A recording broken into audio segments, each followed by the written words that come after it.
ಗದಗದ ಲಕ್ಕುಂಡಿಯಲ್ಲಿ 9ನೇ ದಿನದ ನಿಧಿ ಉತ್ಖನನ ಮುಂದುವರೆದಿದೆ. ತೋಟದ ಮನೆಯಲ್ಲಿ ಪುರಾತನ ಕಾಲದ ಮೂರ್ತಿಗಳು ಪತ್ತೆಯಾಗಿವೆ. ಪಂಪ್ ಹೌಸ್ ಗೋಡೆಯಲ್ಲಿ ಮೂರ್ತಿಗಳು ಪತ್ತೆಯಾಗಿದೆ.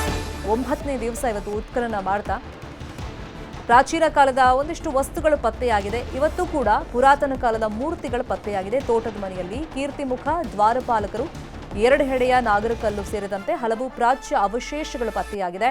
ಹೊಯ್ಸಳರು, ಚಾಲುಕ್ಯರ ಕಾಲದ್ದು ಇದೆಲ್ಲ ಅನ್ನೋ ಮಾಹಿತಿ ಪ್ರಾಥಮಿಕವಾಗಿ ಸಿಕ್ಕಿದೆ. ಇನ್ನು ಬಾವಿಯಲ್ಲೂ ಸರಸ್ವತಿ, ಲಕ್ಷ್ಮೀ ಮೂರ್ತಿಗಳ ಪತ್ತೆಯಾಗಿದೆ. ಪಂಪ್ ಹೌಸ್ ನಿರ್ಮಿಸಿಕೊಟ್ರೆ ಪ್ರಾಚ್ಯ ವಸ್ತುವನ್ನ ಕೊಡ್ತೀವಿ ಅಂತ ಹೇಳಿ ನ್ಯೂಸ್ 18ಗೆ ರೈತ ಕಲ್ಲಯ್ಯ ಬಳಗಾನೂರು ಹೇಳಿಕೆಯನ್ನ ಕೊಟ್ಟಿದ್ದಾರೆ. ಇವ್ರಿಗೆಲ್ಲ ಗೊತ್ತಿಲ್ಲ ಪಾಪ, ಅವ್ರ ಹಿರಿಯರು ಆ ಜಾಗದಲ್ಲಿ ಮನೆಯನ್ನ ಕಟ್ಟಿಸಿಟ್ಟಿದ್ರು.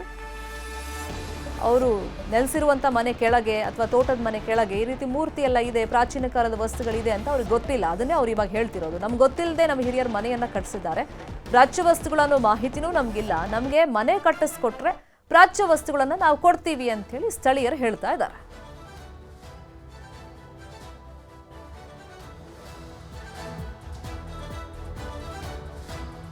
ಇದು ನಮ್ಮ ಪೂರ್ವಜರು ಕಟ್ಟಿರ್ತಕ್ಕಂಥ ಇದು ಹೌಸ್ ಸರ್. ಅದ್ರ ಬಗ್ಗೆ ನಮಗೆ ನಿಖರವಾಗಿ ಮಾಹಿತಿ ಇಲ್ಲ ಸರ್. ಇಲ್ಲಿ ಕಾಣ್ತಕ್ಕಂಥದ್ದು ಅವಶೇಷಗಳಡಿ ಅಂತಂದ್ರೆ ಹಿಂದ್ ಸೈಡ್ ಒಂದು, ಬ್ಯಾಕ್ ಸೈಡ್ ಒಂದು, ಇವೆರಡು ಬಿಟ್ಟರೆ ಮತ್ತೆ ಶಿಲಾಶಾಸನಗಳು ನಮ್ಮಲ್ಲಿ ಕಂಡು ಬಂದಿಲ್ಲ. ಅದಕ್ಕೋಸ್ಕರ ಇದನ್ನು ಸರ್ಕಾರಕ್ಕೆ ಕೊಡಬೇಕು ಅಂತಂದರೆ ನಮಗೆ ಅಡ್ವಾನ್ಸ್ ಆಗಿ ಇಂಜಿನ್ ಮನೆಯನ್ನು ನಿರ್ಮಾಣ ಮಾಡಿಕೊಟ್ರೆ ಮಾತ್ರ ನಾವು ಕೊಡ್ಲಿಕ್ಕೆ ಒಪ್ಪಿಗೆ ಇದ್ದೀವಿ. ಕೋಆಪ್ರೇಟಿವ್ ಮಾಡ್ತೀವಿ ಸರ್, ಇಲ್ಲ ಅಂತಲ್ಲ. ಆದರೆ ನಮಗೆ ಬೇಕಾಗಿರ್ತಕ್ಕಂಥ ಸೌಲಭ್ಯಗಳನ್ನು ಒದಗಿಸಿಕೊಟ್ಟಾಗ ಮಾತ್ರ ನಾವು ಸರ್ಕಾರದ ಒಪ್ಪಿಗೆ ಕೊಡಲಿಕ್ಕೆ ನಾವು ತಯಾರಿದ್ದೀವಿ ಸರ್. ಇದು ನಮ್ಮ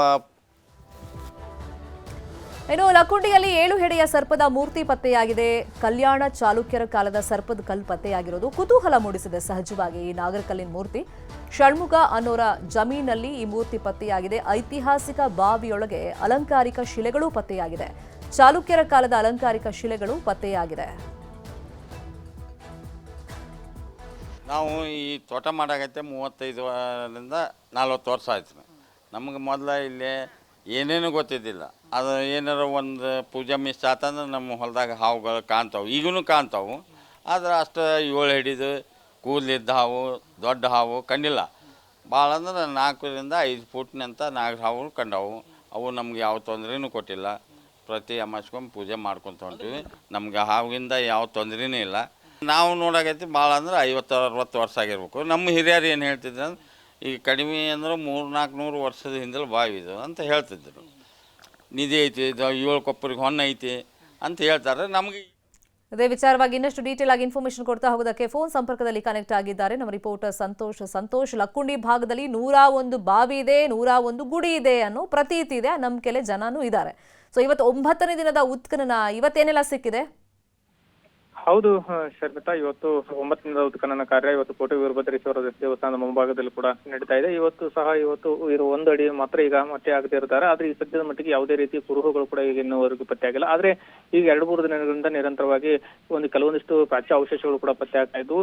ಯಾಕಂದ್ರೆ ಇನ್ನೂ ಹಳೆಯ ಒಂದು ಲಕ್ಕುಂಡಿಯ ಅವಶೇಷಗಳು ಪತ್ತೆ ಆಗ್ಬೇಕಾದ್ರೆ ಇನ್ನೂ 4ರಿಂದ 5 ಅಡಿ ಆಳ ತೆಗೆದಾಗ ಮಾತ್ರ ಪತ್ತೆ ಆಗುತ್ತೆ. ಆದ್ರೆ ಒಂದು ಲಕ್ಕುಂಡಿಯ ಹೊರಭಾಗದಲ್ಲಿರ್ತಕ್ಕಂಥ ಒಂದು ಜಮೀನಿನಲ್ಲಿ ಒಂದು ಬಾವಿ ಇದೆ. ಆ ಬಾವಿಯಲ್ಲಿಯೂ ಕೂಡ ಸಾಕಷ್ಟು ಪ್ರಾಚ್ಯ ವಸ್ತುಗಳು ಕೂಡ ಪತ್ತೆಯಾಗಿರುತ್ತದೆ. ಯಾಕಂದ್ರೆ ಹಿಂದಿನ ಕಾಲದ ಒಂದು ದೇವಸ್ಥಾನಗಳಿಗೆ ಅಳವಡಿಕೆ ಮಾಡತಕ್ಕಂತ ಬೋಧಗಲ್ಲು ಅಂತೀವಿ, ಏನ್ ಕರಿತೀವಿ, ಬೋಧಿಗಲ್ಲು ಕೂಡ ಪತ್ತೆಯಾಗಿತ್ತು. ಅದರಲ್ಲೂ ಕೂಡ ಸಾಕಷ್ಟು ಇತಿಹಾಸವನ್ನು ಹೇಳ್ತಕ್ಕಂತ ಚಿತ್ರಗಳನ್ನ ಸೂಕ್ಷ್ಮತೆ ಕೆತ್ತನೆ ಮಾಡತಕ್ಕಂತ ಕಲ್ಲುಗಳು ಕೂಡ ಪತ್ತೆಯಾಗಿದ್ದಾವೆ. ಜೊತೆಗೆ ಅಲ್ಲೇ ಒಂದು ಷಣ್ಮುಖಪ್ಪ ಅಂತಕ್ಕಂಥ ರೈತನ ಒಂದು ಜಮೀನಿನಲ್ಲಿ ಕೂಡ 7 ಹೆಡೆಯ ಒಂದು ಸರ್ಪದ ಒಂದು ಮೂರ್ತಿ ಕೂಡ ಪತ್ತೆಯಾಗಿತ್ತು. ಅಲ್ಲಿ ಸುಮಾರು 4ರಿಂದ 5 ನಾಗರ ಒಂದು ಕಲ್ಲುಗಳಿದಾವೆ. ಅಲ್ಲಿ 1-2 ಹೆಡೆಯ ಒಂದು ನಾಗರ ಕಲ್ಲಾಗಿರ್ಬೋದು. ಇಂತಹ ಸಾಕಷ್ಟು ವಿಶೇಷತೆಗಳು ಇರೋದ್ರಿಂದಾಗಿ ಇಲ್ಲಿ ಲಕ್ಕುಂಡಿಯಲ್ಲಿ 101 ಬಾವಿ, 101 ದೇವಸ್ಥಾನಗಳು ಇರುವುದು ಉಲ್ಲೇಖವಿದೆ. ಇನ್ನು ನಿಧಿಗಳನ್ನ ಸರ್ಪಗಳು ಕೂಡ ಕಾಯ್ತವು ಅಂತೇಳಿ ಇಲ್ಲಿ ಗ್ರಾಮಸ್ಥರು ಕೂಡ ಹೇಳ್ತಾ ಇದ್ರು.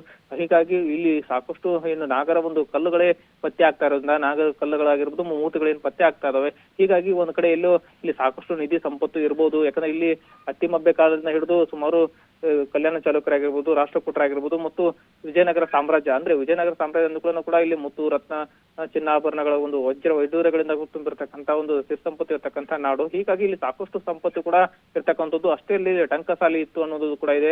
ಯಾಕಂದ್ರೆ ಟಂಕಸಾಲಿಯಲ್ಲಿ ಕೂಡ ಸುಮಾರು ನಾಣ್ಯಗಳನ್ನ ಇಲ್ಲಿ ಮುದ್ರಣ ಮಾಡಲಾಗ್ತಿತ್ತು, ಬೆಳ್ಳಿ ಆಗಿರ್ಬೋದು, ಚಿನ್ನ ನಾಣ್ಯಗಳು. ಹೀಗಾಗಿ ಇಲ್ಲಿ ಸಾಕಷ್ಟು ಸಿರಿ ಸಂಪತ್ತು ಇರೋದ್ರಿಂದ ಇಲ್ಲಿ ಅಪಾರ ಪ್ರಮಾಣದಲ್ಲಿ ನಿಧಿ ಸಿಕ್ಕುವ ಸಾಧ್ಯತೆಗಳಿದಾವೆ. ಹೀಗಾಗಿ ಇಲ್ಲಿ ಕೋಟೆ ವೀರಭದ್ರೇಶ್ವರ ದೇವಸ್ಥಾನದ ಮುಂಭಾಗದಲ್ಲಿ ಈಗ 9ನೇ ದಿನದ ಉತ್ಖನನ ಕಾರ್ಯ ನಡೀತಾ ಇದೆ. ಇಲ್ಲಿ ಸಾಕಷ್ಟು ನಿಧಿ ಸಿಗಬಹುದು ಅನ್ನೋ ನಿರೀಕ್ಷೆ ಕೂಡ ಇದೆ. ಹೀಗಾಗಿ ಉತ್ಖನನ ಕಾರ್ಯ ಭರದಿಂದ ಸಾಗಿರುವಂತದ್ದು ಶರ್ಮಿತಾ. ಥ್ಯಾಂಕ್ ಯು ಸಂತೋಷ್ ಈ ಕ್ಷಣದ ಮಾಹಿತಿಗೆ.